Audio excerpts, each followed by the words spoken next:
Oi, gente! Olha só que portalzinho, hein? A gente tá saindo da tarde, entrando na noite, então desejo boa noite para todos, para todas.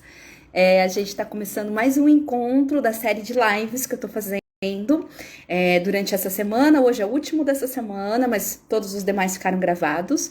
E eu vou continuar na semana seguinte também, fazendo lives, onde eu vou estar falando sobre autoria, trazendo meus amigos queridos, meus amigos autores, né? Autores dos seus textos, mas também autores de suas vidas, dentro da sua profissão, né? Essas pessoas que estão criando movimento, criando vida, né? Essas lives, elas são uma série de lives, uma preparação para a Semana de Construção da Voz Autoral, que vai ser um evento online e gratuito, que vai acontecer do dia 6 ao dia 12 de junho, e no qual eu vou fazer uma espécie de 3 aulas, né? Eu vou dar 3 aulas falando sobre construção da voz autoral. Então, para você que quer descobrir sua voz autoral, e olha que eu falo descobrir, porque ela está aí, já está com você, é uma voz que está coberta, né? Mas você que quer descobrir, vem participar comigo da Semana de Construção da Voz Autoral. Clica no link da bio, faz seu cadastro e a gente já vai estar juntinho, conversando, né, sobre modos de se potencializar, modos de fazer uma vida mais bonita, mais criativa, mais interessante, mas também meus textos, porque, afinal, os meus textos são meu corpo no papel. Eu sempre gosto de dizer isso, né? Então, se você gosta de escrever, vem participar. Se você não gosta, também vem, porque às vezes você só não sabe, você tá se inscrevendo no mundo e pode ser super legal para você também. Venha participar. E para quem não me conhece, tá chegando agora, eu sou Jerusa Zeunis, eu sou professora, sou escritora e sou criadora do método da escrita curativa. E hoje eu vou convidar uma pessoa especialíssima. Eu tenho que achar outras palavras, né? Porque eu sou autora e eu falo assim, eu vou encontrar uma pessoa especialíssima, mas todas são muito especiais, as pessoas que eu tô chamando pra cá. Mas o Rodrigo da Costa, que é terapeuta integrativo e meu amigo, é especialíssimo porque ele é veteraníssimo. Ele é do tempo da Claudinha Ferreira, que entrou aqui, ó. Fez meu curso há muito tempo, a gente se tornou muito amigos e eu hoje tenho a honra de recebê-lo aqui para a gente conversar sobre tudo e sobre autoria, né? Autoria de si. Vamos lá, vamos esperá-lo entrar. Olha, Claudinha, olha a Cibele, que incrível, gente. Lili, chega. Tudo bom? Boa noite, boa noite. Já chegou aqui na luz. Deixa eu ver qual fica melhor, né? Ó, você viu o arco-íris aqui? Não, eu tô amando esse fundo azul aí, porque olha, eu de rosa, unhas rosas, você de fundo azul. Meninas usam rosa, meninos azul. Eita! Eita, rosa, eu tô combinando com as suas cores, ó. Eu tô de rosa. Rosa do lado. Ai, tá gatíssimo. Olha só o meu brinco combinando com a sua parede, né? E olha que a gente nem combinou. É verdade, né? Só na combinação aí, né? Eu já vim com a camiseta com várias cores para ver se combinava com alguma coisa. Muito bem pensado, você, hein? Você é um danado mesmo, né? É verdade. E só vamos ver qual combinação será possível nesse fundo. Dentro do fundo, com essas cores, né? Mas é isso. Bom que a gente já está combinando aí firme e forte, né? Boa noite a galera que está aí já nos ouvindo, nos assistindo, né? E gratidão aí pelo convite. Obrigado, Gê. Né? Queria dizer que é incrível estar aqui. Queria pedir para a galerinha que está entrando aí, para a galera nos ajudar, né, Gê? Para dar uns corações aí. Eu vibro nos corações, né? Mande o seu coração, né? Hoje você pode... Rodrigo, né? Meu coração tá fechado. Não, mas mande ele assim mesmo, né? Só clicar assim. Dá uma clicadinha e compartilha lá pra gente. Se você puder compartilhar, vai ser incrível. Né, Gê? Muito, muito, porque hoje o papo vai ser maravilhoso, né? Porque, Rô, ontem foi a primeira vez que eu vi, porque eu sou meio recente nesse negócio de live, né? Então, É. ontem foi pela primeira vez eu recebi um foguinho também, uma Ah, chaminha.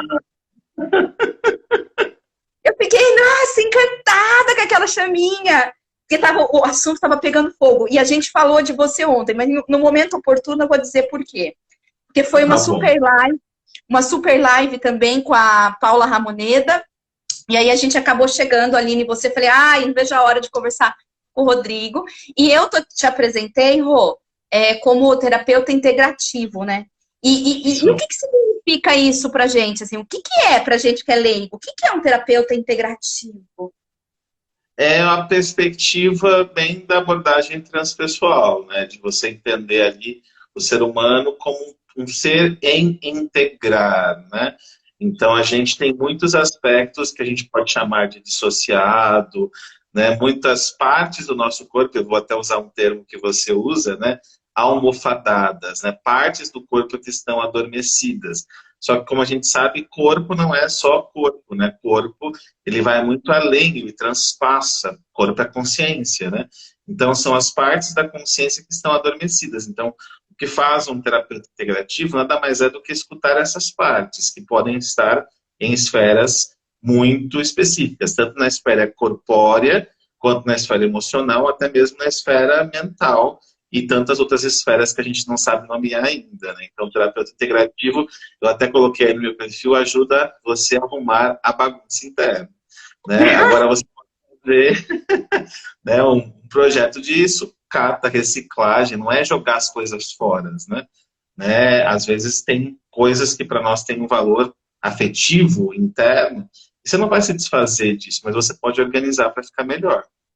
Então, É, basicamente, é muito legal quando você fala isso, porque eu penso não dá, né? Uma das coisas que você falou que eu gostei agora muito não dá para jogar as coisas fora, porque essas coisas são narrativas, né? São as nossas narrativas, né? O modo como a gente construiu essas histórias, não tem como a gente jogar, né? A gente é precisa verdade. reorganizar esses textos mesmo, né? É verdade. Principalmente porque eu, quando entrei nesse universo do autoconhecimento, falo bastante para a galera hoje, a gente entra com uma perspectiva de quero ser uma outra pessoa. Parece que existe algo tão errado comigo que não se encaixa nesse mundo, que eu sou levado a uma narrativa de que esse erro, né, ele parece que se aumenta quando você às vezes busca o autoconhecimento, até um processo de escrita, como eu, quando entrei na faculdade, eu fiz letras, né? Eu entrei e lá eu vi que tinha algo muito errado no meu texto. E aí a gente já sabe, né? Se tem algo errado no meu texto, tem algo errado no meu corpo, né? Como você fala. E aí, o que me causou naquele momento, me falarem que o meu texto, ele não era um texto apropriado para aquele contexto, fez com que eu não tivesse mais um texto visto, escrito naquele momento, né? Então eu entrei naquele lugar do não texto, né? Como você falou. Não que não é o não texto, mas é a não percepção do meu texto no mundo, né? Que aí a gente se dissocia, né? A gente se desintegra, né? Porque o texto escrito, ele é uma parte muito importante para a gente. Nessa sociedade que a gente vive, escrever e estar ali, né, na escrita, em estado de presença, é fundamental, porque é uma parte da nossa vida que a gente passa aqui, né? Na mensagem, no WhatsApp, no Instagram, né? Verdade? Porque isso que a gente está fazendo aqui é uma escrita também, né? Uma escrita visual, né? Então, É todo verdade. cheio de signos semióticos, né? Fundados em signos. A gente já começou falando das nossas cores, né? Olha, eu tô dando chute nas coisas aqui. Mas, Rô, eu gostei muito porque você estava falando que você fez a faculdade de letras, né? Sim. E eu conheço o Rô, assim, gente, muito, mas eu quero que ele se apresente para vocês e fale um pouquinho de como foi que a gente se conheceu. Porque depois que a gente se conheceu, a gente ficou muito amigos e chegamos até a morar juntos, né? Por um tempinho, você ficou aqui em casa. Foram, assim, os Verdade. meses mais legais do universo, porque a gente ficava filosofando e conversando todos os dias. Muito, muito, É, muito, muito. era uma eterna live. Era uma eterna live. Você conversava, ria, né? Os encontros, os desencontros, isso era bem bacana. Então, para quem não me conhece, eu sou o Rodrigo da Costa, né, terapeuta integrativo, e como a Jerusa perguntou o que significa esse integrativo, é que cuida desse integrar partes que estão dentro de nós, e eu venho olhando muito para essas partes que se romperam, eu não uso a palavra romperam, mas que se desintegraram, foi a palavra que você usou, no começo da vida. Então, venho estudando os aspectos do impacto das questões emocionais nesse começo da vida, mas muito levando em conta esse físico corpóreo. Por quê? Porque muitas terapias até utilizam a palavra, né, mas é uma palavra desencorpada, né? Então, a pessoa fala ali a palavra e está desencorpada. E o meu processo é ver essa reverberação no nível físico. Então, o que aquela palavra traz? Né? E até porque eu, enquanto ser, sempre fui muito dessa palavra desencorpada. Então, a minha mente construía uma coisa e o meu corpo dizia outra e não tinha, né, esse encontro. Então, nessa busca eu acabei encontrando, né, a Jerusa, que até me motivou a ver o meu corpo como um texto, porque eu via o meu corpo como algo fora de mim. Né? Então, nos encontramos aí por uma amiga comum, né, que é a Érica, e a Érica me apresentou e eu fiquei encantado com essa proposta de que a escrita, ela não é só a escrita estética, no sentido de, meu texto tem que estar bonitinho, meu texto tem que rimar. Aí, claro, eu fiz letras, se a rima A, ABC, a rima XYZ, né, e nada tinha da minha voz. Então, né, ao cruzar aí com você, né, Gê, eu consegui perceber o quanto, eu até não é nos atos falhos, mas é no lugar do erro, não é nem o erro, mas é nesse lugar da narrativa não engessada. E foi o que eu mais vi no processo da escrita curativa, que eu encontrava os aspectos que eu precisava olhar. Então, né, tive a possibilidade de fazer o curso presencial, né, naquela mesa onde a gente comia e falava de textos, e aí e a primeira vez, inclusive, que eu vi a Jesus, eu falei, gente, eu acho que eu não vou conseguir, porque ela vinha, assim, muito cirúrgica com algumas questões, né? Que gritavam no texto, mas eu não conseguia ouvir. Mas para as pessoas que estão nos ouvindo, não é que gritava do texto que eu tinha escrito, era quase o que eu não tinha escrito. Ou o que meu corpo falava e a minha mente consciente não deixava circular. E aí, onde nós nos conhecemos, né, Gê? Desse curso que foi incrível, e aí viramos amigos, né? E aí, nessa perspectiva, construímos uns textos morando juntos e foi muito legal. Muito, muito. Nossa, Rô, muito. Eu me lembro, e a gente nessa época, assim, a gente era muito mexeriqueiro, né? Porque a gente comia muita mexerica. Não sei, foi uma turma que era muito encanada com mexerica e trazia sacolona, e a gente ficava a aula inteira conversando e lendo os textos, chupando mexerica. Era muito bom. Era tudo aquele cheiro de mexerica. Muito legal, é verdade. É verdade, né? E que eu pudesse descrever o processo da escrita curativa mais me trouxe, e eu lembro que foi muito importante, foi um processo de incorporação, assim, né? Eu, quando eu entrei nas terapias integrativas, comecei a viver muito um fora do corpo. Comecei a viver muito esse lugar, né, de achar que a vida cotidiana, a vida mundana não era importante. E aí, né, dentro do processo, eu precisei entrar na terra, literalmente, né, entrar lá, perceber dentro da terra, né, esse lugar do mundano, no sentido de que eu estou aqui vivendo. Então, me ajudou muito a integrar essa possibilidade de ser uma pessoa que fala de temas profundos, elevados, espirituais, mas fala um monte de besteira, integra tudo isso e está tudo bem. E a vida é isso, e esse é o jogo. Então, isso me trouxe bastante na escrita curativa, né? Aí você não posso dar spoiler, né? Mas quando eu encontrei a minha voz autoral nesse aspecto, de entender que eu podia falar sobre o erótico, sobre coisas que estavam circundando ali o meu corpo, mas que eu não queria dar muita voz. E é muito legal, né? Porque quando você fala isso, eu fecho os olhos assim, eu já fico vendo vários terapeutas que eu conheço, que eles assumem uma postura quase transcendental, né? Quase assim que Você fala assim, nossa, essa pessoa está acima do bem e do mal, essa pessoa é super zen, eu nunca vou alcançar essa pessoa, né? E aí, isso, acho que até assusta mesmo um pouco a gente, né? Às vezes, quando a gente encontra, fala assim, não, isso não é para mim, né? É demais para mim. Eu não vou dar conta.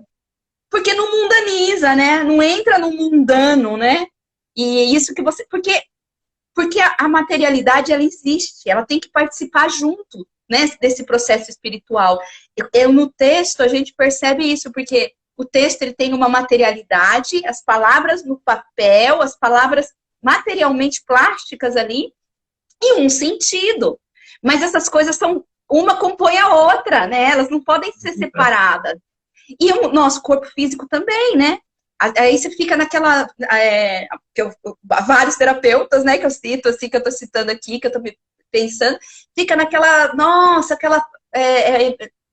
aquelas ideias incríveis, mas tudo travado de corpo, né? É muito louco. E aí, isso foi muito legal, porque quando eu conheci você, e você trouxe, né, já a questão do voodoo também, né, do almofadado, Eduardo chegou aqui, acho que ele já também vai ficar feliz, né, porque ele fez junto o curso, né, deu um curso junto, mas você estava meio que numa transição, né, então você Sim. dava aulas, que eu me lembro, você ainda estava dando aulas para estrangeiros, Isso. e você estava indo para os caminhos da terapia. Aí você encontrou um curso que chamava Escrita Curativa. Qual palavra que chamou mais você? Porque você vem da letras, então é muito curioso, assim. Então, aí é difícil escolher qual palavra, porque... E aí tinha uma parte intelectual que pegou na escrita, e aí tinha uma outra parte terapêutica que pegou no curativa. Então, acho que as duas coisas. E eu acho que o que mais me pegou foram as pessoas falando da Jerusa Zelnes, né? Eu chamo de Zelnes, não Zelnes. As pessoas falando da Jerusa Zelnes, porque elas falavam, nossa, ela é uma bruxona, mas intelectualizada. Então, essa junção desse personagem, ser uma pessoa que, né, quando a gente fala de bruxona, para quem está ouvindo a gente, é essa pessoa que tem a intuição, que tem todo um lugar assim, ancestral, e eu trabalho com ancestralidade, né, das mulheres benzedeiras que vêm, que trazem tudo isso, mas ao mesmo tempo é doutora em literatura. Então essa junção entre essas duas questões é muito, muito, muito bacana. Então isso me atraiu, né, porque ao mesmo tempo era esse lugar de você entender que é possível estar em contato com a tua intuição, com a tua voz interior, com o teu coração, coisas que eu não só defendo, mas tento praticar, com esse lugar também de um senso de existência crítico, né? Não um competindo com o outro, mas essa conexão interna. Então foi fantástico. Então foi a entidade Jerusa Zelnes, acho que me trouxe para o Escrita Curativa. Então foi as nossas entidades que se encontraram, né? Que maravilha! Mas aí, quando você conta pra gente, né, que você é o terapeuta integrativo, e você explica um pouco pra gente, que tipos de terapias, né, que você falou, arruma a nossa bagunça. Eu vou ajudar vocês a arrumarem a bagunça interna, né? Então, eu tô imaginando ali que você é um bom leitor de corpos, né? Você tá, porque não é qualquer um, né? Porque se você tem ali, né, uma paleta, vamos dizer assim, de terapias, você vai saber qual é a que tá... Gente, eu já fiz terapias com ele, né? Então, eu conheço, mas eu quero falar mesmo para entender ali, para todo mundo entender. Como é que você faz para você ouvir, para você sentir esse corpo, esses corpos, essas escrituras do corpus, desses corpos todos com os quais você manipula? Como que você consegue saber o que é o que ela está precisando?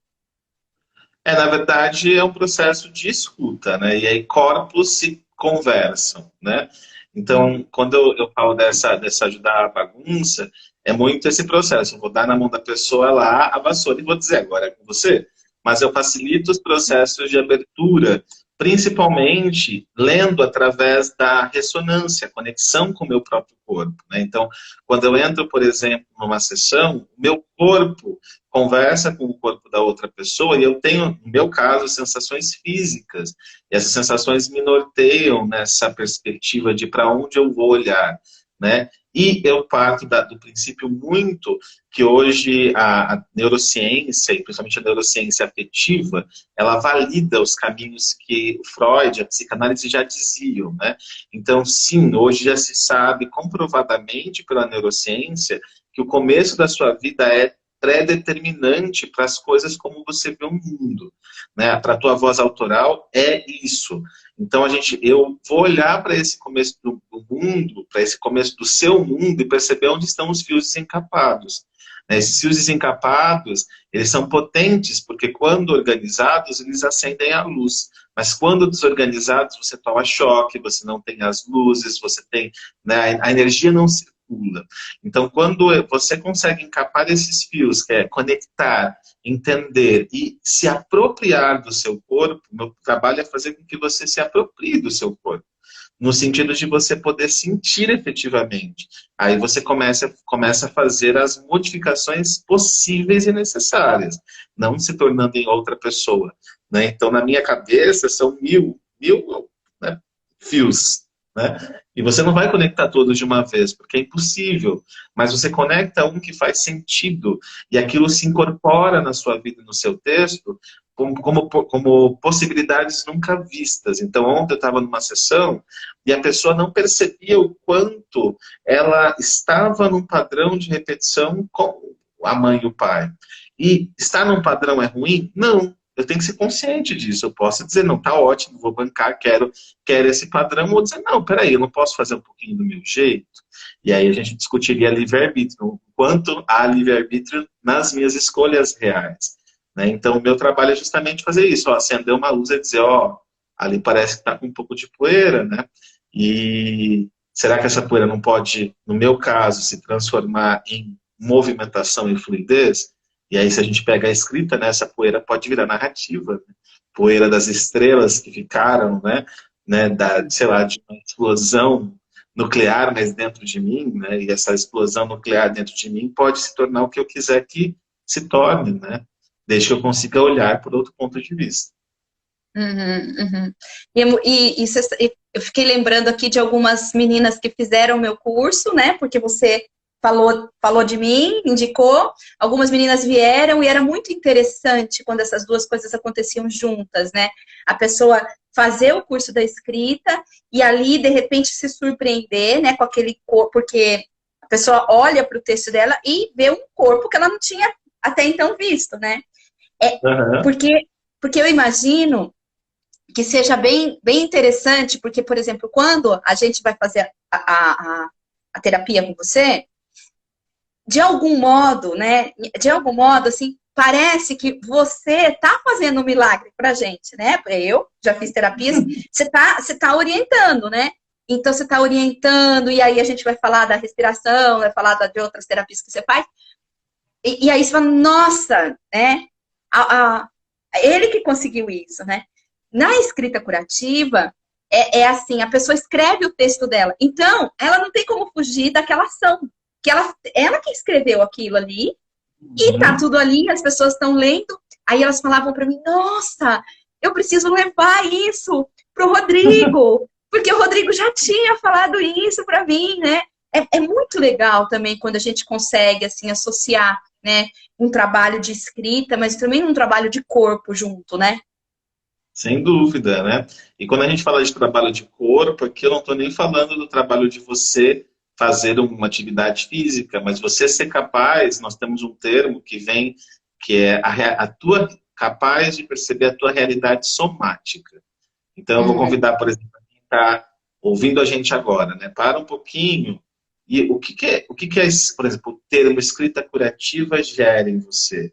Opa, olha lá, eu estou sentindo no meu corpo, eu comecei a sentir que meu peito deu uma abertura, eu comecei a sentir um formigamento que vai daqui até em cima, né? Eu comecei a dar um sorriso que tá muito mais natural, então eu relaxei, né, quando eu pensei em escrita curativa, porque eu tenho essa experiência. Então, o convite é sempre deixar o corpo falar com você. E isso também é um movimento de muita autonomia, né? Porque é você falar, opa, eu fui em tal lugar e eu me senti desse jeito. Não preciso nem entender por quê, mas eu consegui perceber como eu me sinto referente a isso.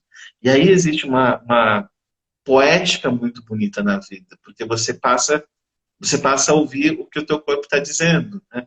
O que o teu texto está dizendo, e como esse texto afeta o outro, né? E como o outro afeta você. E nessa conversa, você chega a lugares muito ricos. Como eu, por exemplo, comecei a fazer uma meditação, que eu produzo meditações, né? Então eu estou num grupo que chama Reconectando com as Minhas Raízes, né? Nesse momento a gente está falando do quê? Das nossas raízes, ancestralidade. No meio da meditação eu comecei a dormir, assim, a apagar. Eu, fazendo a meditação. Aí terminei a meditação e fui deitar 2 horas. Falei, mano, deitar 2 horas numa sexta, o meu corpo estava dizendo, deita, você está precisando deitar. Né? E eu geralmente brigo, as pessoas brigam com esse lugar do que o corpo disse. Não, eu não posso deitar agora, tem muita coisa para fazer. Eu também tenho muita coisa para fazer, mas o meu corpo disse vai deitar. E eu fui deitar e eu tive, assim, praticamente uma epifania interna de sentir o corpo, era o que eu precisava. Então, em geral, as pessoas elas estão colonizadas, seja pela voz dos outros, seja por essas vozes das necessidades, né? Necessidades que nem sempre são reais. Necessidades que são, eu tenho que fazer isso por causa disso. Mas será que é a minha real necessidade? Será que eu realmente quero fazer isso? Então, esse contato com o corpo é um contato de você despertar o teu querer e o teu eu. Obviamente, eu não posso fazer o que eu quero. Eu tenho que lidar com as frustrações, porque frustração é parte da vida. Né? Mas se eu sou consciente, pelo menos, do que eu quero, eu já consigo, opa, o que eu quero de fato nessa circunstância, né? O que eu quero? Isso move muito. Né? A Ana Rosa escreveu aqui, ó, sabe o que é muito lindo de ver nesses processos? São as descobertas de que corpo e palavras são indissociáveis. Ah, e ela fez o curso, ela é maravilhosa, gente. Daqui a pouquinho tá lançando um livro. Já tinha um livro infantil, agora está lançando um livro, agora destinado para o público adulto, maravilhoso, cheio de histórias. Ana Rosa, muitos beijos, que eu tive a honra de fazer a orelha. E ela diz assim, e as mudanças que conseguimos deixar fluir nessa energia. Ó, é isso, né? É se transformar, né? Se transformar, virar autora da própria vida, né? É muito bom. Olha, tem um monte de gente linda chegando aqui. Ah, linda, passar, Yara tá aqui, Lucas, Nara. Gente, quanta gente linda! Gente, Oi, manda foguinho pra gente, manda coração, manda o que mais que tem de reações possíveis, né? todas Manda as as reações, porque hoje a gente tá para reagir. A reagir no bom sentido, né? De a gente ser afetado e afetar. Rô, e aí, você está falando, né, essa coisa do corpo e tal. Agora, eu queria começar pensando com você a constelação, que é uma das... Eu não sei se eu chamaria de técnica, você falou da meditação, né? Que eu acho muito interessante, porque a meditação, ela envolve, assim, um silenciar esse barulho, né? A meditação, você silencia esse barulho. Eu acho que nesse ponto é muito parecido, não é parecido, mas assim, vai no mesmo caminho que eu sempre peço para as pessoas, quando elas forem fazer o exercício da escrita, elas encontrarem um momento onde elas possam, um lugar onde elas possam ficar mais tranquilas e sim, e dedicar-se a esse corpo que vai ser lançado no papel delas, né? Sim. Esse corpo. Eu acho que a meditação também tem uma coisa, né? Voltar-se para o próprio corpo, né? É isso? Sim, a meditação, ela é um escutar o corpo, só que esse corpo tem outro ritmo. Então, você não consegue fazer essa escuta quando você está num ritmo acelerado, muito mental, extremamente, né, nesse processo de pensar, penso, logo existo, não tem sinto, logo existo. Né? Então, o objetivo é ter o equilíbrio, penso e sinto. Aí, se eu consigo integrar esses dois, aí eu consigo dizer que eu existo. Né? Agora, a galera fica só no pensar, eu não consigo acalmar. Então, na meditação, o que a gente faz é conseguir entrar em contato com aspectos internos que são mais lentos. É por isso que você reduz a velocidade. Obviamente, existem as meditações ativas do Osho, que têm vai pela contramão, só que chega no mesmo lugar. Então eu faço tanta coisa que eu vou chegar numa estafa mental a ponto de eu poder me silenciar. Então as duas coisas fazem isso. E quando você fala da constelação, né, a constelação ela é uma construção de narrativas. E uma narrativas que ocorreram antes de mim.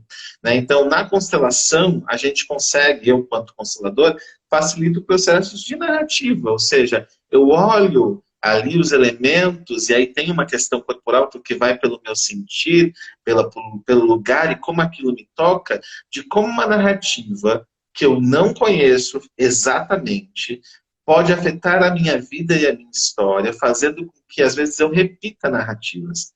Né? O que quer dizer isso de forma prática? O meu avô lá, com as questões dele não resolvidas, né, por uma série de questões, pode me afetar, né, porque isso chega até mim. Então, os afetos, essas questões, elas não ficam apenas nesse lugar do presente. Esses afetos foi da onde a vida veio.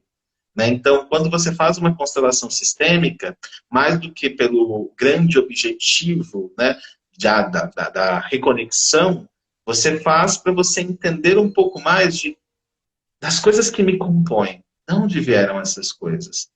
Como é que eu posso, então, conversar com o meu joelho, que, sei lá, veio do meu ancestral YZ, mas ele não veio só joelho. Ele veio cheio de memórias e questões. E aí conseguir dar paz para que eu possa olhar para a minha narrativa também. Né? Não ficar olhando para narrativas anteriores. Porque quando um processo de constelação a gente fica olhando para o passado, a gente deixa de viver a nossa própria narrativa. Né? Então é basicamente isso. Você sabe, eu ouvi várias suas, né? Na pandemia você fez muitas lives, faz lives abertas, né? Constelações abertas, e eu vi algumas e eu fiquei assim, pensando muito assim, né? Ficava em choque vendo o movimento das pessoas e como assim, pessoas completamente desconhecidas que tinham aquele dia entrado na live, e você fazia um sorteio, né, de alguma forma ali, a pessoa entrava e ela ia constelar, com outras pessoas totalmente desconhecidas também.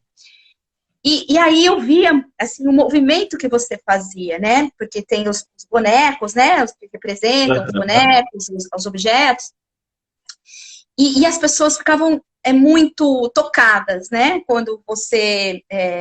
Porque eu já te falei, né, que eu tive uma experiência com constelação, né? Eu não fiz constelação ainda com Rô, fiz outras coisas, mas para mim não foi tão bom, porque a pessoa não fez, mas eu chorei vendo você fazer a constelação com outra pessoa, eu estava constelando junto ali, né? E aí eu fiquei pensando, né,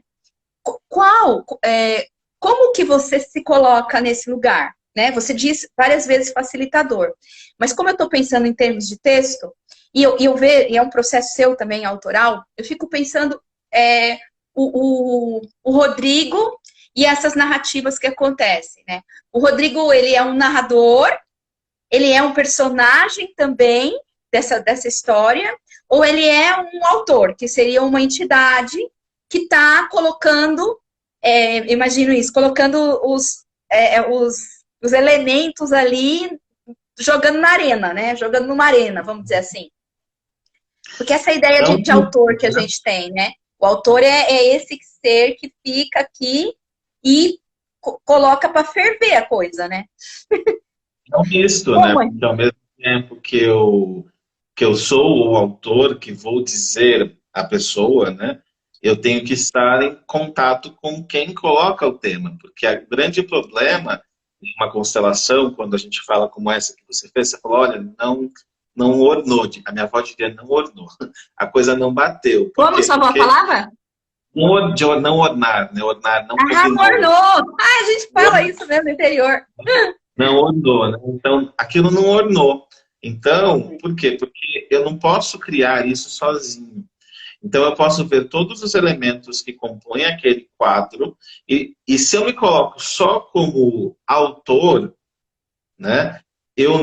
A pessoa pode não me acompanhar. Então, é um misto. Ora, eu preciso ser um autor, de sugerir movimentos.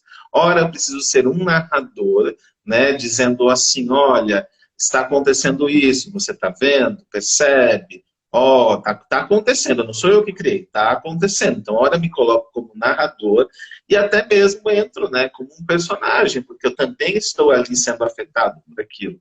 Aquilo me afeta. Então, eu diria que um processo de constelação, enquanto facilitação, e até enquanto você assistindo, você passa por fases, porque é um processo que brota, né? E a pessoa que está comigo, ela precisa ir junto. Não adianta eu ver todos os elementos e falarem como um narrador. Aconteceu isso, isso, isso. Se a pessoa não foi junto, esse corpo, esse texto não teve uma comunicação, né? Ele não se comunicou. Então, uma constelação, pensando no nível texto, eu vou alternando esses lugares, que eu acho que é o mais rico, né? Porque daí não fico fixo em nenhum, eu não vicio em nenhum, né? Então, eu vou nesse lugar, às vezes, de ex machina, de estar lá e qual é a solução, o que vai acontecer aqui, às vezes contando o que está acontecendo e às vezes participando nesse lugar. Uhum. E é uma coisa muito doida, porque porque se você não tivesse, né, um corpo autor, que é muito do que a gente fala, vai falar, né, na semana de construção da voz autoral, que vai acontecer do dia 6 ao dia 12 de junho, não aguento mais falar isso. Quando é que vai acontecer? Não, as pessoas não ouviram, você falou muito rápido. Olha lá, é um corpo que não... Do dia 6 ao dia 12 de junho, a semana de construção da voz autoral. Quem quiser participar, clica no link da bio e vai assistir as aulas, porque são 3 aulas muito legais para falar sobre isso que a gente já está falando aqui, né? Que é essa construção da voz autoral. Porque, assim, a voz autoral, a autoria, né? Essa autoria de si, ela diz respeito a um corpo potente, a um corpo consistente. Então, o que eu imagino, assim, é que não dá para você fazer um processo desse se você não é autor, né? Porque a pessoa, ela tem que confiar, o seu corpo tem que passar uma confiança. Se você não tem essa autoria do seu próprio corpo, como é que você vai passar essa confiança para os seus clientes, né? Para as pessoas. Então, isso eu acho muito importante, né? Porque como você vê isso?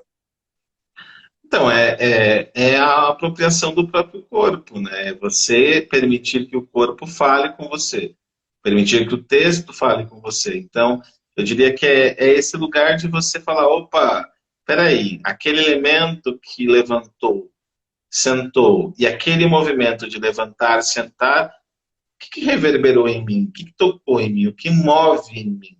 O que aquela palavra move em mim? Então, quando você vai para uma constelação, você fica nesse lugar do que move. Até o não mover é um mover. Né? Várias vezes eu escuto uma pessoa falando uma frase, eu peço para a pessoa repetir uma frase, para ela perguntar como é que aquilo reverbera nela. E por muitas vezes eu falo, olha, eu tenho a impressão que você falou, mas você não falou. Você falou ali porque eu falei para você falar, mas aquilo não faz sentido nenhum para você. Então, nesse contexto do que faz sentido, não faz sentido, do que a voz toca, do como a voz te toca, é esse lugar que me move, né? Então, aquela voz ali, opa, não chegou, não tocou, parece que não está ali, parece que está oca. E aí a pergunta, já reproduzindo uma pergunta para você, o que fazer quando a minha voz está tão desfigurada de mim que ela fica oca, né? O que fazer quando eu sinto que eu não tenho voz, que é esse lugar da voz, não voz, né? O que fazer nesses casos? Pois eu acho que, claro, a gente pode, eu sempre falo, né? A voz está oca porque essa voz foi cooptada. É uma coisa que você já falou aqui na entrada, né? Quando você entra. Porque é um sistema que está te colocando aquilo, né? Então você só fala do jeito que é permitido. Se vai escrever um poema, tem que escrever um poema bonito. Se vai escrever um e-mail, tal. Se você vai sair na rua, você usa uma saia não muito curta, né? Uma pergunta aqui, a dor de cabeça, o que fazer? Essas perguntas, eu acho que é para você, né, Rô? Depois você... umas perguntas mais difíceis, né? Mas, bom, depois a gente tenta responder, porque também tem uma pergunta sobre autismo e espiritualidade, São coisas que eu não domino. Se você puder, depois a gente deixa no finalzinho, né? Se a pessoa tiver paciência ainda, de autismo, espiritualidade e também de dor de cabeça.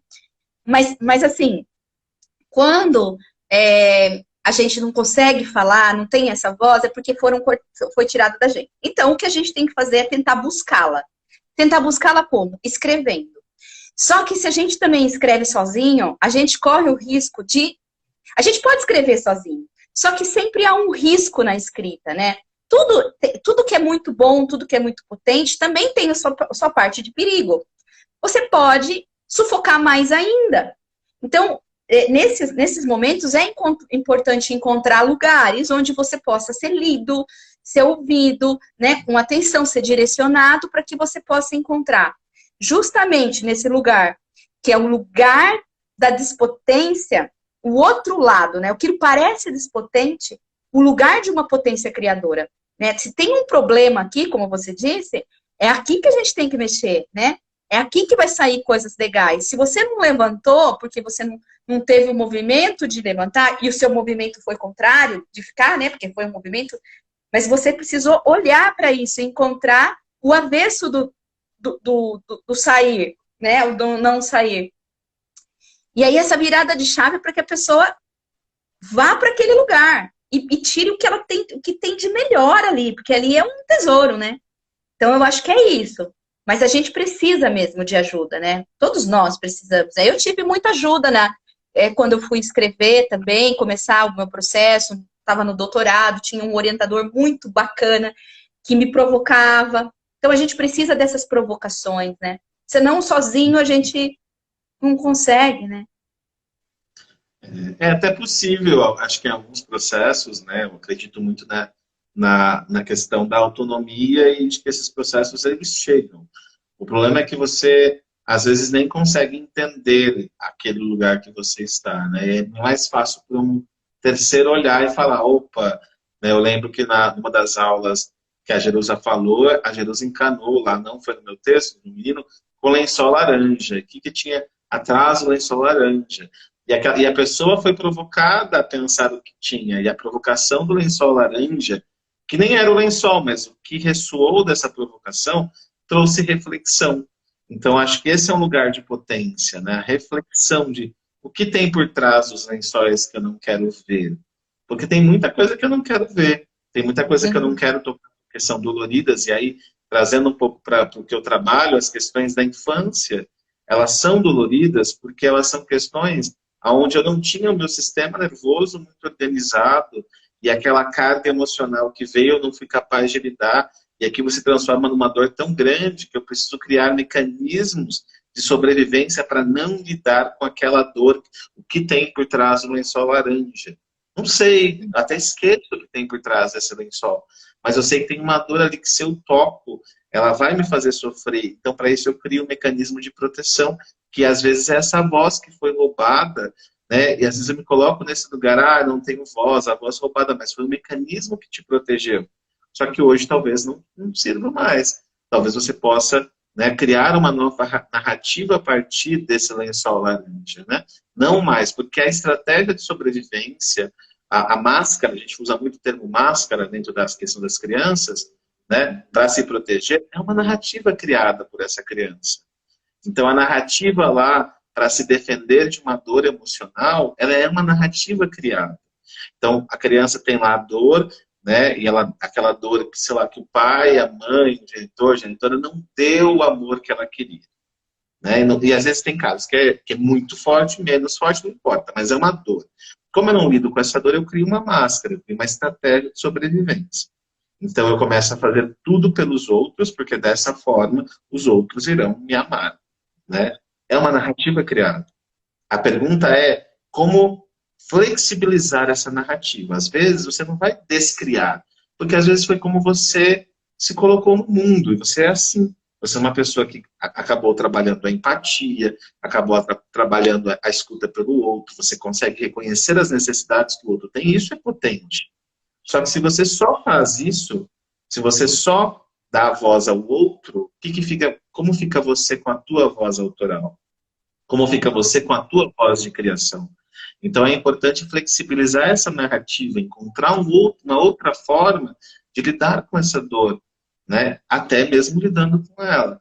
Então acho que a escrita curativa ela nos proporciona um pouco disso, né?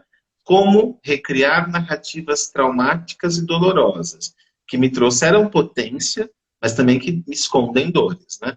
E volta a pergunta para Jerusa, né? Como recriar narrativas, né? Como é que eu faço isso usando a escrita? Como é que eu posso olhar um trauma que me causou lá dor de cabeça, um trauma que me traz uma dor de cabeça, e pensar nesse trauma me traz dor, e pensar nisso me tira o fôlego, mas eu não posso viver desse jeito. Então como eu posso recriar essa narrativa? Isso é muito legal, essa pergunta, né? Porque o que que a gente faz quando o que eu estou fazendo, nós, né, estamos fazendo, quando a gente está olhando um texto, especialmente nesse curso, né, de escrita curativa, porque há outros cursos de escrita criativa, mas vamos para outra linha, né? Enquanto num curso de escrita criativa, as pessoas estão preocupadas com a rima, com a estética, né? Com uma coisa estética do texto, se rimou, se houve uma lógica entre o que a personagem fez e o que aconteceu, se está verossímil, se parece real, né? São questões relativas à literatura, né? Então, para quê? Para ter um texto considerado um texto estético, né? Um bom texto, vamos dizer assim, texto estético, com qualidades estéticas, qualidades literárias. O curso de escrita curativa, ele trabalha com isso também porque é texto. Então, todo texto tem essa qualidade, ela está ali. Uhum. Até aquilo que você disse, né? Até quando não. Porque o erro, o problema, o ruim, vamos dizer, isso também, com consciência, pode ser um procedimento estético do texto. E o que a gente faz, né? Eu trabalho, né? Isso eu aprendi porque quem me falou isso foi o Fugante. Num encontro com ele, de tipo de orientação, ele me explicou que o que tinha acontecido ali, quando eu criei a escrita curativa, era que eu tinha criado uma sintomatologia do texto. Aí eu fui até estudar para ver o que era isso.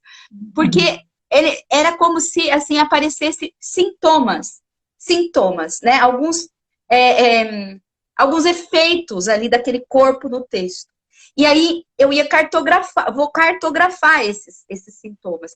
E a ideia de flexibilizar, né, para que eu não fique morrendo por causa daquele trauma, por causa daquela coisa que volta sempre, aquela dor de cabeça, como você colocou aqui, né, a questão com o filho autista, que pode ser algo que está aqui machucando, aqui em algum lugar, né, eu falo, a ideia é que você vai usar o mecanismo da literatura. A gente está num lugar que é próprio do literário. O literário é você escrever o que você quiser sem ter que responder com a verdade. Então, você pode ser livre para criar nessa página de papel, tudo que você escrever, não importa se é verdade ou é mentira. É o que sai, é deixar sair. Verdade ou mentira, bonito ou feio, aquilo vai vir como um jogo. E aí a pessoa, ela se sente um pouco autorizada. Enquanto ela ainda não tem a autorização, ela não tem a autoria, né, de si para escrever, porque quando a gente tem autoria, a gente escreve e, tipo, foda-se, né, foda-se o mundo. Mas a gente abre esse lugar da autoridade, da autorização, aí a pessoa se sente à vontade para fazer, e aí ela vai fazendo, ela vai pegando gosto. Vai pegando gosto.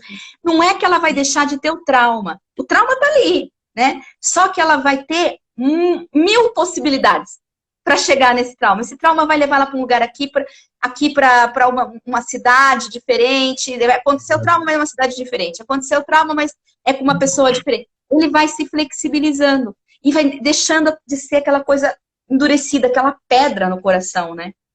Sem dúvida. Tem uma definição da experiência somática, que é uma técnica que eu também trabalho, que diz que trauma é imobilidade, trauma é ponto fixo, trauma é esse ponto inflexível. E hoje, né, a gente já sabe pela neurociência, que estou fazendo lá a pós, né, especialização, que inteligência é flexibilidade de ação. Né? Eu ser capaz de ser flexível, não ter uma atitude rígida, frente às questões da vida. Então, está dizendo, se a gente pensa no nível da neurociência, é que você está, de alguma forma, usando o mecanismo da neuroplasticidade para recriar caminhos possíveis dentro do meu cérebro. E aquilo vai perdendo força no sentido de causar movimento, porque a experiência somática traz para a gente que sair do trauma é movimento, é movimentar-se, né? Mesmo que sejam, mesmo não, mas sendo por narrativas criadas por mim, porque foram criadas por mim.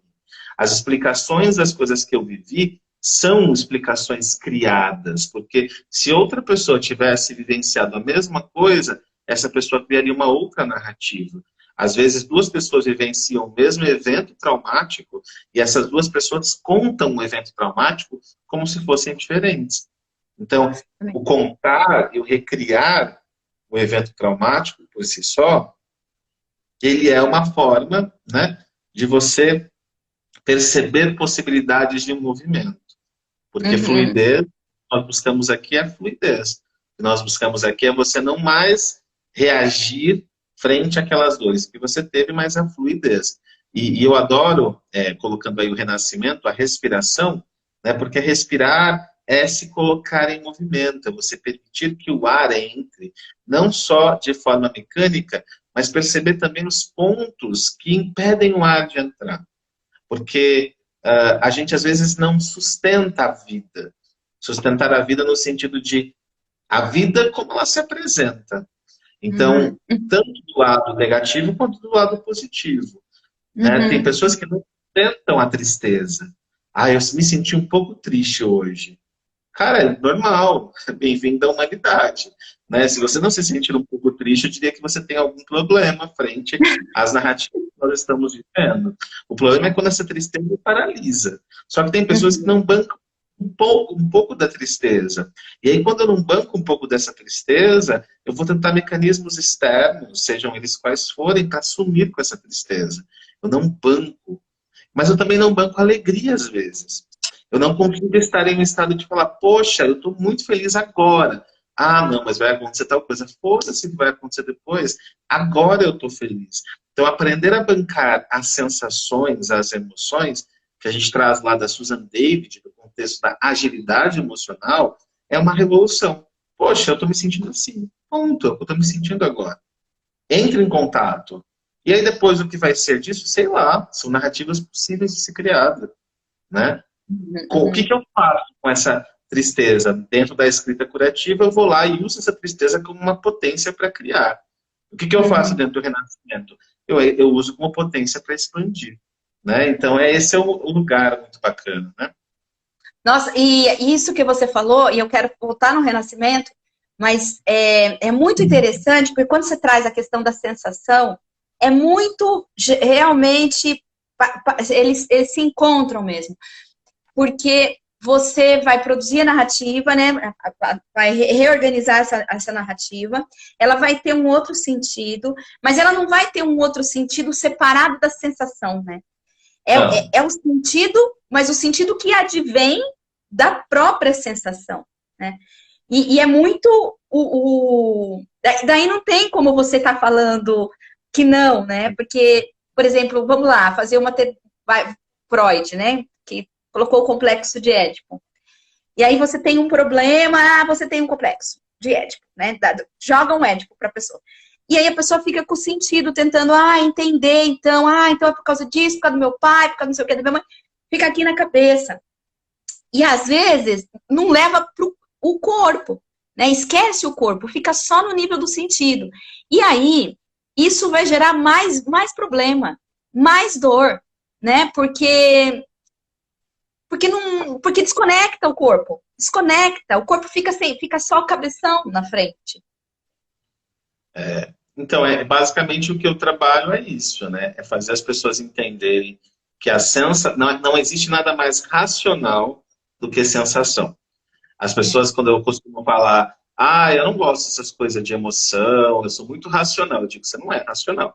Porque se você fosse racional, você não dá para negar uma experiência corpórea.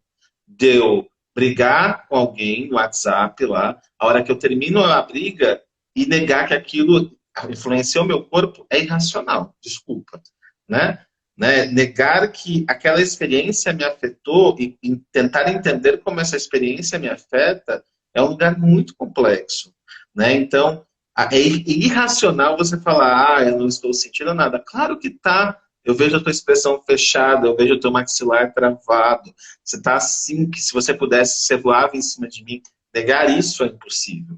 Então, eu digo que as pessoas que experimentam, né, essa fala de eu não mexo com emoção porque eu sou racional, eu diria, desculpa, você é irracional. Você está ali pensando no cabeção e não é nada mais corpóreo, porque o teu pensamento eu não posso pegar.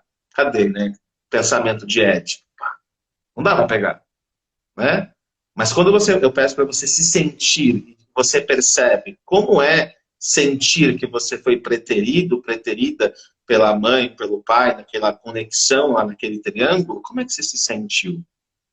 Eu me senti assim. E como é isso no corpo? É uma sensação de vazio. E como é esse vazio? Nossa, e aí você vai cada vez mais adentrando esse mundo da sensação que é físico, é palpável. Eu consigo praticamente tocar. Né? Então isso é muito bom. Muito. Nossa, muito. Assim como a palavra, né? Eu posso tocar a palavra, né? Exato, não tem como, ela tá lá, é uma materialidade do papel, você não pode fugir dela. Você pode ficar tentando interpretar, e aí ir pro sentido, né? Aí você fica lá naquela punhetagem, tentando interpretar o que você disse, tal, mas fica muito. Tem que voltar pro texto. Olha, você até quis dizer isso, mas o que você disse é isso, né? Então vamos trabalhar com isso que a gente tem de material. Por quê? Né? Vamos chegar nisso. É bem a mesma coisa. Eu acho que é muito parecido mesmo com matérias, né? Com maneiras diferentes, né? E quando você fala da respiração, né? Do renascimento, que tem a ver com a respiração, isso para mim é algo assim que eu queria muito ouvir você falar mais um pouquinho, porque eu vou fazer uma live na segunda-feira sozinha. Deixa eu só te cortar. Eu tô aqui, né? E começou uma música distante do Tim Maia, me dê motivos para ir embora. Eu não tenho como negar que essa experiência me afeta, né? Eu já vou começar assim, me dê motivos. Dê motivos. Nossa, eu já também, pode junto. Não tem, a gente está todo com esses estímulos todos, né? Todos, né? Eles estão todos, é tudo parte do nosso corpo, na verdade, né? Porque tá tudo atravessando, Não dá para negar isso. Então, e na segunda, eu vou fazer uma live que eu vou falar sobre respiração, especificamente no texto. Mas é muito bom o que você está falando aqui, né? Dessa terapêutica mesmo do renascimento, né? Então, e aí você falou já alguma coisa que é importante a gente permitir que o ar entre, fiz até colinha para falar depois disso aqui na segunda-feira. Que a gente receber, né, essa abertura do corpo também estar hospitaleiro, né? E sustentar a vida. Eu gostei muito disso que você falou. E aí eu perguntaria para você, né, qual a importância, né? Porque você vai fazer o renascimento com a respiração. Uma coisa, é tudo muito, muito interessante, porque é um corte mesmo, né? Assim, um antes e um depois. Eu já fiz e posso dizer, né, que é bem isso, assim, né? Se eu tiver que falar um negócio, você tá ali, assim, como se tivesse nascido de novo, depois de uma quase morte, né? Então, qual a importância da respiração para emancipação, para essa libertação, para essa autonomia que a gente está falando, né? Da voz, do corpo, para esse ser integral, né? Eu diria que a respiração é o combustível que vai permitir que você se movimente. Né? Mesmo você, ou em qualquer terapia, se você não tem a respiração, não há combustível. Né? Então, eu estou falando com alguém e eu preciso, às vezes, fazer um suspiro. Não, um suspiro, não foi pedido aquele suspiro. Quando você vê alguém ler um texto, por exemplo, sem respirar, né? Alguém na plateia, alguém no grupo vai clamar por essa respiração. Então, todos lá desesperados e alguém faz... porque não há respiração. Então, eu diria que como é que a respiração ajuda a dissipar esse trauma ou essa energia? É porque a respiração é pura energia. Então, você coloca o trauma em movimento. né? E em movimento para que ele encontre um caminho de organização, no meu caso, eu diria de saída dessa energia que eu não estou usando e está me aprisionando. No caso da escrita, eu acho que é mais ainda interessante quando você dá uma voz àquela, né, àquela sensação parada, porque tem uns processos, como a focalização, que você conversa com essa voz parada. Você diz, e aí? Por onde você anda, né? O que aconteceu? Por que você está aqui? Aí você deixa as respostas mentais virem, aí você escuta. Então, a respiração potencializa esse lugar de escuta das sensações. E é por isso que é um renascimento, reburn. E aí, se a gente conecta com a escrita, a gente diz, renascimento é uma possibilidade, usando a respiração, de recriar narrativas que eu contei para mim a vida toda. Muito interessante. E, Rô, você também falou um negócio que eu achei muito interessante, muito, muito, muito, achei lindo isso, que a pessoa tá no palco, né, e ela não tá respirando bem, e a plateia também começa a sufocar, né? E aí eu fiquei pensando, porque eu li esses dias, eu estava vendo, eu acho que é o Nicoleles, que eu estava vendo falar que não existe um cérebro, mas que todos os cérebros é o coletivo. Um cérebro, ele é sempre coletivo. Então, ele dá um exemplo do leão, assim, que ele vai caçar, mas todo o grupo, não sei como que chama um grupo de leão, não sei, né? Grupo de leão. Uma matilha de leão. Matilha de leão. Aí cardume. Vamos usar bonito, um cardume de leão. Cardume de leão. Muito melhor, o cardume de leões. Então tem aquele cardume de leões que sai para caçar. Aí um vai e cerca de um lado, o outro vai cerca. Então tem uma organização do cérebro, o cérebro expande e todo mundo faz o negócio junto, né? Pensa junto ali. E aí, quando você falou isso, eu fiquei pensando, nossa, que interessante, porque quando eu tô sufocada, eu sufoco o outro também, porque nós somos uma respiração também única, se for pensar assim. Talvez nós sejamos um grande pulmão, e um sufocado sufoca os demais também. Sem dúvida. Né? Aí a gente tem respostas muito na neurociência, que o ser humano, enquanto ser social, e aí os mamíferos especificamente, eles têm um processo de corregulação emocional. E esse é o grande paradoxo que a gente tem hoje no sistema nervoso autônomo. Nosso sistema nervoso, ele é coletivo, no sentido de que eu posso corregular alguém para bem ou para mal, dependendo de como eu estou. Então, essa corregulação que você está dizendo, né, a gente vai dar o nome ali, é explicada pela teoria polivagal. Como eu posso socialmente me corregular? Então, se eu estou nessa narrativa fixa, nessa falta de ar, nessa falta de respiração, e eu vou ao outro, e o outro não está consciente, eu levo esse lugar ao outro. Então, é sempre a consciência. Então, se eu tenho alguém ali que está num processo super, né, caótico, e eu estou no meu piloto automático, porque a respiração ela é automática, ela pode ser consciente, diferente de outros processos como a digestão.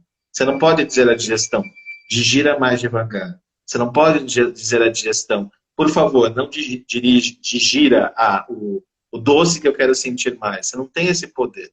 Mas na respiração a gente tem um poder que é de tornar a respiração mais consciente. Né? Então, ela é muito potente por isso. Ela não é só automática. Mas a maioria das pessoas desperdiça esse poder porque fica apenas no automático. Que, felizmente, é o corpo ali trabalhando para manter essa instituição, esse ser vivo. Né? Então, aquela pessoa que começa a falar, o corpo vai dizer, opa, para, respira. Só que é automático. Então, quando eu estou não na presença do piloto automático, eu não sou capaz de entender o meu poder de corregular o outro, através da minha respiração, através de como eu estou frente ao outro. Então, essa corregulação social, ela é muito vista hoje, né? Nos aspectos, por exemplo, com a criança, a mãe e o bebê. Então, o bebê está ali chorando, e aquela mãe, por estruturas faciais, ela começa a ficar preocupada. E o bebê começa a chorar mais porque ele lê as estruturas de tensão no rosto da mãe e acha que tem algum perigo. E essa mãe fica mais preocupada, porque ela diz assim, cara, tem alguma coisa errada, e o bebê chora mais. E não existe corregulação. A criança, ela é corregulada pela mãe. Então, se essa mãe respira, se corregula, essa criança vai entender que tudo bem, ela pode voltar ao normal. Então, é muito interessante. O bebê seria o nosso exemplo extremo, porque é uma corregulação direta, não tem filtro ainda. O sistema nervoso ainda está em formação. Informação não, em amadurecimento. Uhum. Nossa, é muito Então, interessante. é interessantíssimo. Eu fiquei aqui pensando mil coisas com essa história da corregulação, né? Porque falo muito na escrita curativa que esse nosso texto, ele respira, né? Ele respira no papel. E ele vai seguir o modo como a gente fala também, né? Então, às vezes, eu vou virgular mais, vou virgular menos, vou paragrafar, colocar parágrafo mais, colocar menos. Né? Como é que eu monto esse corpo-texto? Ele também diz muito de como o meu corpo está acontecendo no mundo, né? E é muito interessante, porque ninguém aprende a respirar, né? A gente meio que nasce e vai, como dá, né? Então, nós não respiramos igual, né? Porque nós não temos essa consciência, né? É tipo quando o pessoal fala assim, ai, eu não sei ser mãe. Eu acho que não tem cartilha, né? Tem coisas que você vai ter que aprender não acontecendo. Respirar é uma, né? E aí, eu sinto muito isso, porque quando eu vou na Luana, que é fisioterapeuta, ela eu conhece, ela começa, respire. Aí ela fala, mas leva o ar na barriga. Eu falo, mas como eu faço isso? Não, você tem que encher seu corpo, você murcha a barriga quando você respira, onde você tá? Eu falo, mas onde tá indo meu ar? É muito difícil respirar. Tem dia que eu saio de lá cansada. Cansa respirar, né? Quando a gente está desconectado, destreinado, quando a gente está nesse lugar do não encontro, é difícil respirar nesse lugar. É o lugar do não encontro, né? É o lugar da dissociação, é o lugar do fora do corpo. Então eu não sei respirar porque eu estou tão alheio a processos no meu corpo que eu não percebo. É a não percepção que a minha barriga está murchando quando deveria expandir porque eu estou respirando. Pois é. Nossa, é muito legal isso. Gente, todo mundo... Eu vou fazendo 1000 colinhas, eu vou fazer a live... Eu estou animado e ansioso para participar da Semana da Voz Autoral. Então, né, acho que você que está vendo a gente aí, né, participe, porque eu acho que vai fazer muito sentido você entender como ter mais voz, né? Acho que é muito legal. Muito. Quando é que vai ser? Vai ser do dia 6 ao dia 12 de junho. Dia dos namorados, para quem tem namorados e namoradas e namorades. Para quem não tem, é dia de si mesmo, né? Como todos. Mas, Rô, deixa eu te fazer mais uma pergunta que eu queria muito saber. Porque você também, né? E agora vem a parte mais interessante. Você também é terapeuta tântrico, que eu sei, né? Inclusive meu, né? Aí, ontem, teve uma menina que veio pra cá, incrível também. A live foi linda com ela, linda. E ela falou, né, que depois que ela fez o curso de escrita curativa, abriu a relação. Ela tem um marido e agora tem uma namorada. E a gente foi falando de coisas do corpo, né? Do corpo. E aí a gente chegou nisso, porque eu falei de você, né? Que é terapeuta tântrico, que, né, ajudava a gente a se libertar de um monte de más histórias, né? Más narrativas ali que estão todas noveladas no nosso corpo. E aí eu falei, né? Falei assim, nossa, como será que é escrever a narrativa do gozo? Como é escrever o prazer do outro, sabe? Eu fiquei muito com isso, assim, achei muito mágico. Acho que um dia a gente vai precisar de uma live só para isso. Mas queria ouvir um pouquinho. Como é que você foi para esse caminho, né? E o quanto, né, que isso tem de narrativa nesse corpo, como que lida com esse corpo, que esse corpo fala, sabe? Queria saber um pouco disso. Né? Na verdade, eu comecei me acheguei ao Tantra por uma questão mesmo de eu entender mais o meu corpo, a minha sexualidade, os aspectos que transpassam esse eu. Aí eu já cheguei lá descobrindo que o que se tinha não era Tantra, né? Era Neotantra. E vai entender o que é essa tal de Neotantra.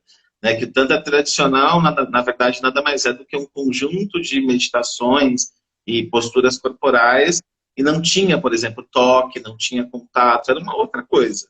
Né? E não é nem boa nem ruim, são coisas diferentes. Então, dentro da abordagem do Neotantra, a gente bebe muito no que o Reich já dizia, do que o Lowen já dizia, até Freud falava muito, que grande parte das nossas questões, elas são transpassadas pela sexualidade não resolvida nesse desenvolvimento da criança. Né? Então, a gente passa a vida toda em processos de castração, sejam esses processos quais forem eles. Né? E essa castração, ela vai minando o nosso prazer. Muitas pessoas, e aí principalmente mulheres, por uma narrativa social, não se permitem ter acesso ao prazer. Né? E é tão louco essa colonização do prazer que eu sou professor de renascimento. E dentro de uma definição do renascimento está lá a conexão com o êxtase total. E eu li isso muitas vezes. Mas só depois de ter passado pelo Tantra, ou pelo Neotantra, que eu percebi que o renascimento também trabalhava com a extensão do prazer, do êxtase, do orgasmo. Né? Então, o que é o orgasmo dentro da narrativa e da abordagem reichiana, por exemplo? Nada mais é do que a minha energia subindo para alguns aspectos. Não se trata apenas da ejaculação, mas a energia fluindo pelo meu corpo. É eu me sentir vivo. Então, o Reich dizia que o nosso orgasmo viciado no genital, né, ele trava processos corporais, porque não há fluidez em movimento. Então, o orgasmo, ele é você falar, poxa, eu estou vivo. E o que significa isso? O que vem com isso? Né? Então, escrever com esse orgasmo é escrever, digamos, com essa perspectiva de uou, a vida está aí. Só que a vida está aí, como eu falei, né, Gê? Sendo vida. Tendo coisas interessantes, no sentido de agradáveis ou não. Então, você também sente desagradável. Mas como que é escrever a partir desse desagradável? Então, é nesse lugar. E o Neotantra incorpora o toque genital, essa liberação também, não só pelo genital, pelo corpo, mas inclui o genital. Porque é uma das partes do corpo mais almofadadas. Né? Então, se você é homem, provavelmente a narrativa que te ensinaram é a narrativa pornográfica. É aquele ato masturbatório através da pornografia, que não tem um juízo moral aqui. Eu só estou dizendo que só existe uma narrativa única, e não existem narrativas únicas. Então, o Neotantra é construir, inclusive, narrativas novas para o processo de prazer, do que você abrir lá a pornografia e aquela única imagem visual, desconectada do que eu estou sentindo, me produz lá uma ejaculação. Não é disso que a gente está falando.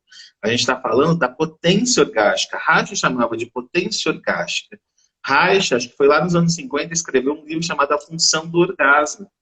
Né? Então, enquanto essa liberação de subida de energia, de liberação de tensões, de liberação de couraças, para que essa energia da vida suba e preencha o nosso corpo. Aí você vai dizer, mas eu nunca assisti nenhum vídeo pornográfico, só que você se relacionou com pessoas que assistiram. Então, essa narrativa do pornô em que a mulher é objetificada, em que a mulher tem uma performance que não corresponde ao real, e aí você chega no real, não é assim. E aí você, ou como mulher, você fala, não, eu preciso chegar naquele lugar. Tudo isso é processo de narrativas criadas. A pergunta é quando é que a gente vai descriar essas narrativas para aquilo que eu sinto. Né? O que eu sinto é muito importante. E aí, como é que eu tenho a sustentação do meu prazer? Né? A gente não sustenta, às vezes, nem o nosso próprio prazer, que dirá o prazer do outro. Né? Nossa, e isso que você está falando tem tudo a ver com a escrita curativa. Eu estou te ouvindo e estou falando, gente, é muito, muito interessante, porque quando você fala de pornografia, e é verdade mesmo, né? A gente é ensinado, né? O sexo, ele é ensinado na pornografia pra gente, porque é um modelo padrão, né? Um modelo padrão daquele corpo, que é aquele tipo de corpo. E aí tem os desvios, tudo bem, mas tudo escondido, né? Porque também é o segredo, né? Participa do lugar do segredinho sujo, né? Que a gente não pode contar. A gente tem desejos, certos desejos a gente não pode contar para os nossos parceiros, parceiras, não pode contar para ninguém. Fica tudo aqui, né? Tudo atrapalhado. E ao mesmo tempo, quando a gente fala do sexo, é sempre relacionado à pornografia. E a escrita, ela é muito... A nossa escrita, e aí a escrita curativa, ela é muito pornográfica. Ela está muito preocupada em contar tudo. Então, você vai falar do acontecimento traumático. Aí você fala, porque naquele dia aconteceu isso. De um jeito escancarado, tudo revelado. E você não dá espaço para uma erótica do texto, que é a poética do texto. É você sentir aquilo no seu corpo e escrever do modo que aquilo vem. E nem sempre vem tudo revelado, né? Aquilo vem, às vezes, em forma de poema, né? De poesia, de não ditos, né? Daquilo que fala, daquilo que não fala, daquilo que você não se preocupa de agradar o outro com a narrativa, mas daquela narrativa te satisfazer. Nossa, essa narrativa coube perfeito, mas a pessoa vai dizer assim, não, mas eu não entendi nada. Nada com nada. Você falou de borboleta, depois você falou de chinelo de dedo, né? Eu olhei chinelo de dedo. De borboleta, chinelo de dedo. O que tem a ver Lé com Creta? Aí você vai falar, não tem. E aí é a pessoa que é convidado a estabelecer as relações. Porque a sexualidade, né? Deveria ser isso, né? Ser sempre um convite. A mulher sempre acha que tem que dar prazer, o homem tem que dar, né? Você tem que dar. E você fica, às vezes, esvaziado. O negócio é o convite. Como é que se convida o outro? Mas para você convidar o outro para sua casa, para sua casa, corpo, você tem que conhecer, né? Minimamente. Minimamente. E a gente está super viciado, né? Eu sei muito bem fazer essas coisas, gente, tudo no texto, mas no corpo, tô aprendendo, né? A gente já fez a sessão aí, e eu já aprendi um monte de lugares que eu nunca tinha chegado, né? Porque é muito viciado, é como se fosse uma fórmula. A gente vai se masturbar, a gente vai naquele lugar que é mais rápido, que a gente já sabe que é ali que acontece o negócio. Taca o dedão ali, pá, do mesmo jeito, porque a gente sabe, a gente cronometra, olha, eu vou começar aqui, daqui 5 segundos eu vou gozar, né? E aí a gente fica fantasiando, né? Imaginando uma cena bem puta, bem suja, né? Então tá tudo ali meio que bagunçado, né? Quando a gente fez, participei da terapia com você, aí você foi me mostrando outras possibilidades, outros lugares, né? Outros caminhos que eu nunca tinha feito, que eu não imaginava, que poderia ter prazer naqueles lugares. E também a duração, né? A demora. Ensinar é como se você fosse assim, a gente precisasse de uma pessoa que ensinasse a gente a demorar com a gente mesmo. No cuidado Sim. com a gente mesmo. É muito doido. Então, hoje a sexologia somática, né, que é uma vertente bem forte, que nasce não de uma sexologia clínica, né, que a clínica, quando tem a palavra, às vezes ela vem com um problema, né, então vou na clínica porque eu tenho um problema. E a sexologia somática é um pouco mais ampla, né, deixa eu falar do prazer, deixa eu falar do eu prazer na vida, eu prazer no corpo, né, e até, muito provavelmente, as pessoas que estão ouvindo, quando já escutam a palavra prazer, existe uma voz interna, às vezes, nossa, estou falando de prazer, e já dá né, não quero me aproximar muito desse lugar. Então, a sexologia somática traz até o yoga orgástico, que é ok, não há nenhum problema em você ter lá o seu contato, né, com uma masturbação consciente, com um autotoque consciente. A gente só está falando do vício em fazer as mesmas coisas sempre iguais, criando narrativas iguais, porque alguém nos falou que aquela é a narrativa funcional. Alguém falou que se eu tocar aqui daquele jeito, só em 5 minutos eu vou ter lá uma ejaculação. Mas é isso efetivamente que eu quero?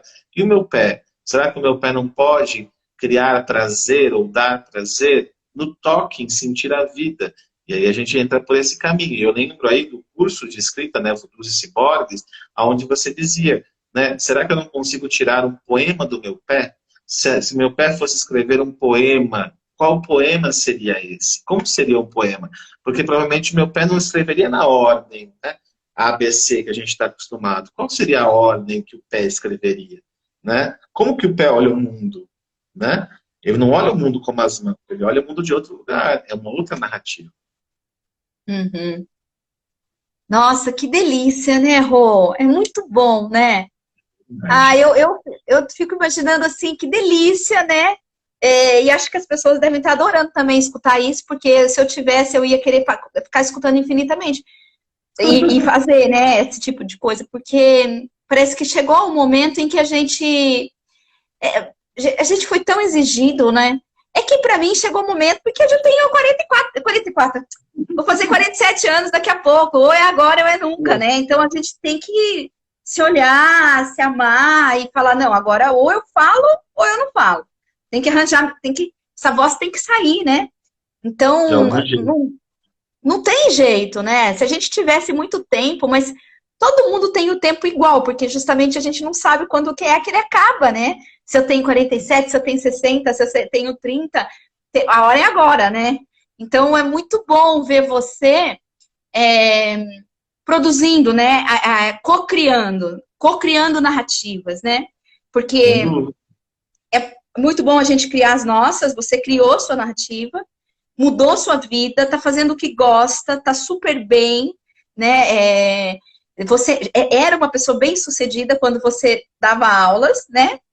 Mas precisava de mais, né? Tinha tudo um negócio aí que é todo de entrega, né, para o mundo, assim, e uma percepção, tinha mais coisas legais para fazer, né?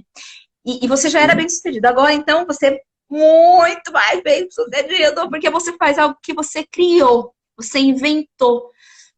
E aí é muito bom, porque essa criação que a gente faz, que a gente vive, ela também é co-criadora de outras, né? A gente participa das histórias dos outros. É muito bom isso. Sem dúvida.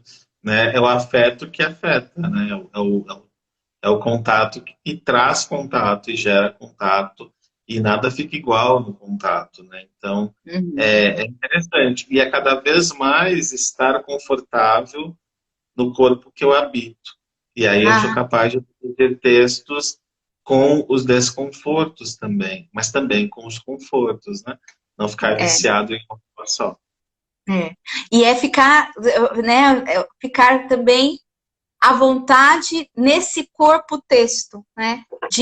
A ponto de eu poder me expor, né? Porque muitas vezes a gente escreve os textos e guarda aquelas coisas mais maravilhosas e fala, ai, não, acho que não tá bom. Então você não consegue, você se guarda na gaveta, né? E aí, esse é o convite, né? Porque você mostra esse texto, porque quando você tiver a coragem de mostrar isso, esse texto para o mundo, você vai ter coragem de mostrar seu corpo, porque ele é um pedaço. Então, um vai puxando o outro. Corpo puxa texto, texto puxa corpo, né? E a gente vai negociando para ficar mais potente, mais forte. Você viu que bonito que a Lu escreveu aqui, ó?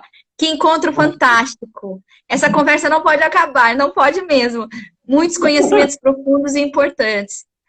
É verdade. E a gente, quando que você volta para São Paulo? Deve ser lá para julho, que eu estou em Belo Horizonte. Agora você vai ficar em Belo Horizonte? Ai, nossa, cigano. Criando narrativas, descolonizando partes. Né? Muito então, bom. Esse lugar de encontro mesmo. Né? Então, eu diria que o terapeuta, né, a pessoa que se predispõe, precisa olhar para as próprias narrativas viciadas, né? Porque quando eu consigo reformular as minhas narrativas viciadas, eu consigo olhar para as outras narrativas por outros ângulos, que são tão ricos, né? Que são tão válidos e tão potentes. E isso desde a perspectiva do eu no corpo, né? Não eu fora do corpo. Nossa, e eu sou testemunha, né, de quando que você morou aqui, quantas terapias você fazia, né? Então, quando a gente está falando disso, não é falando da boca para fora, né? Ou então, eu tenho um conhecimento e eu vou ajudar a pessoa, só que eu tô aqui na minha ratoeira, né? Tô aqui na minha casinha escondido. Não, você toda semana você ia em busca de uma terapia nova. Então você ia sentir no corpo, testar no corpo todas, né? Nossa, até que você foi naquele negócio que se fecha dentro da piscina, fiquei sufocada só de você falar, né? Que era flutuava lá dentro, no escuro. Então você vai experimentar, porque quando você tem que estar bem o seu corpo, e você tem que saber do que você está falando, né? E você super faz isso. Eu também, eu provoco as pessoas a escreverem, provoco as pessoas a escreverem seus livros. Mas o que adiantaria se eu não tivesse coragem de escrever o meu, né? Eu ia ficar falando de escrita, de põe a voz no mundo, ia ficar escondendo, né? Ia ficar com medo, eu não vou publicar agora. Né? Eu tenho que estar fazendo isso. De tempos em tempos eu estou aí, publicando meus livros, publicando textos, poemas, livro de infantil, mas colocando, né, esse saber no mundo, né? Porque senão não fica falso, né?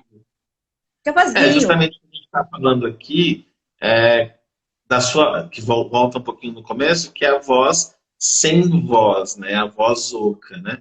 Então, se eu apenas reproduzo o que me falaram que eu tenho que fazer, porque é assim que eu trago, isso fica vazio. Aí não tem como não falar de um dos processos que eu vivi na escrita curativa, que era o processo do comer carne e não comer carne. Então, eu estudei terapias em que me diziam, olha, a carne, ela é uma questão, você está se poluindo energeticamente, não é bom, né? E ótimo. Só que daí eu decidi, então, porque intelectualmente eu decidi, né, que eu iria não comer carne.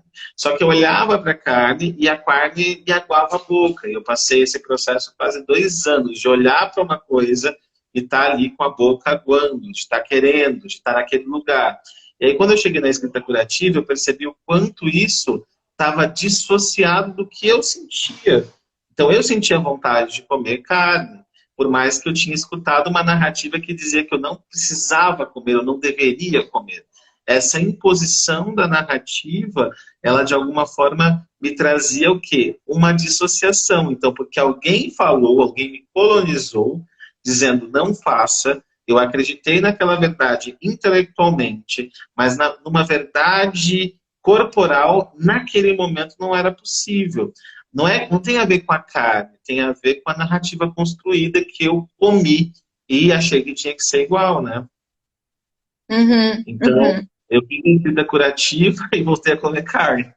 Porque eu entendi esse desejo, né? Essa vontade, e que enquanto houver uma questão corpórea que deseje, eu posso estar ali. Óbvio, eu posso repensar as questões sociais, os impactos que a carne tem, não negar isso, mas se eu só tomo essa decisão de forma intelectualizada, é uma voz vazia, né? Uma voz que não é a minha voz. Nossa, que delícia, Rô. Ai, como foi muito bom, tá muito bom aqui. Você sabe que a gente já passou de 1h30, né, de live, né? Só que parece que, bom, é que a gente tá com muitas saudades também, né? E o nosso papo rende demais, rende demais. É muita coisa. Gente, então, esse papo aqui era o papo do café da manhã. Né, galera? Né? E eu me lembro muito bem que a gente fez a live hoje, às 18, porque você vai sair hoje à noite, que ia ser às 20. Você falou, eu tenho compromisso, então eu vou ter que deixar você, porque agora você tem que ficar lindo pro compromisso, né? Já tá. Eu tenho que criar uma narrativa em Belo Horizonte. Vai o quê? Vou criar uma narrativa em Belo Horizonte, eu sou o criador de narrativa. Tem que construir uma ficção para chamar de sua, né? Um poema para chamar de seu. Ai, que delícia! Um poema para chamar de meu. Mas olha lá, então... Pode falar. Não, queria agradecer você, né? Dizer a galera aí que não me segue ainda, então reconectando com a vida, né? Agradecer a Jerusa, né? Ela vai estar nesse processo lindo da voz autoral, que ela vai falar um pouquinho mais agora. Dizer também que a gente vai ter lá no final do mês um processo com o renascimento, umas aulas abertas. Então, você que se interessou por esse lance da respiração, tem aí algo chegando muito bacana, né? E muito obrigado para quem acompanhou, chegou depois, né? E de estar aí escutando um pouco sobre esse tema tão legal que é esse reconectar, que é uma reconexão para construir narrativas possíveis e novas.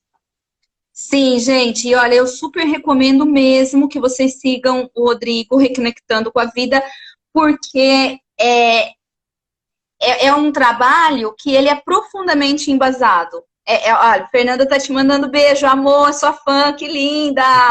Beijo, Fernanda. A Fê também é uma super autora. Fernanda, você precisa fazer esse processo com a Gê. Ela tem uns livros lindos, se não me engano, Janela Enluarada, lindo, lindíssimo. Nossa Senhora, eu quero conhecê-la muito, muito, muito. Olha a do Carmo também, querida. Que delícia você. Vem sim fazer. Mas olha, gente, e isso que o Rô fala para vocês, se vocês quiserem entender mais de respiração, sigam mesmo, vejam essas aulas que ele vai dar, porque elas são muito potentes e a respiração é tudo. Esse lugar que ele trabalha, o renascimento e a respiração, ele liga com tudo com a escrita e ele liga tudo com essa questão que a gente está falando da sexualidade, porque me lembro que quando a gente fez as terapias tântricas, respirar era uma coisa assim muito difícil. Então foi um processo de você não acompanhando a respiração, sabe? Não dá para dar spoiler, mas assim a respiração era fundamental para intensificar o orgasmo, né? A gente não sabe. Eu tapava a respiração quando tinha orgasmo. Tapava, né? Em vez de respirar, a gente faz tudo errado, gente. Então vão lá, seguem o Rô e fiquem atentas às aulas dele, que eu já assisti, são ótimas, as constelações, então, incríveis, você chora, você fica emocionado, vai escrever um poema, no meu caso. E, gente, e para quem está chegando agora, né, vai ter a semana de construção da voz autoral, mais uma vez, do dia 6 ao dia 12 de junho. Clica lá no link da bio, faz o cadastro para participar comigo. E na segunda, agora a gente descansa no final de semana, mas na segunda eu começo de novo outra semana, que é uma semana bem legal para a gente ficar... uma semana de preparação, né? Uma semana que é para aquecer essas aulas, que serão gratuitas. E eu vou falar na segunda-feira, tem convidados a semana inteira, assim como vou, mas na segunda eu vou falar sozinha, vai ser às 17 horas. E eu vou falar sobre respiração, Rô. Se você ficar interessada, ó, respirar para quê? Ou de como sobreviver à própria vida e na própria vida, né? A gente vai refletir junto. Ah, olha a Elaine perguntando como faço para seguir ele. Elaine, @ Reconectando com a Vida, tudo junto. É isso mesmo, né? É assim, né, Rô? Ou você clica aqui em cima, né, na parte que tem a live, você vai ver, quando você clica na setinha, tem aí também o Reconectando com a Vida, e você pode clicar e seguir. Ah, ó, essa parte eu não sabia, mas então, gente, aqui na setinha, aqui em cima, clica, tem o Reconectando com a Vida, não se deixe você de não seguir. segue, também a G, né, escrita curativa.gz, né, GZ, e ativa o sininho, como a Luciana falou, para você acompanhar a live aí, que vai ser incrível. Incrível, incrível. Respirar para quê? Ou como sobreviver, Eu coloquei como sobreviver à própria vida, mas coloquei um N, que é como sobreviver à própria vida e como sobreviver na própria vida, né? Aí eu vou brincar um pouco com essa ideia, mas eu já fiz toda a colinha do que você falou aqui, eu vou falar tudo igual. Fechado. Gente, obrigada, meu amor. Vocês, viu? Beijo. Muitos beijos. Tô te esperando aqui em casa quando você voltar para São Paulo, tá? Fechou. Beijo para todo mundo, gente. Obrigada pela presença de vocês. Continuamos juntos e juntas na semana que vem, que aí a gente já vai preparando tudo para a semana de construção da voz autoral. Beijo, beijo, Lu. Beijo, queridas todas que entraram. Algumas eu não consegui falar o nome, mas espero vocês na segunda. Beijo, Lili.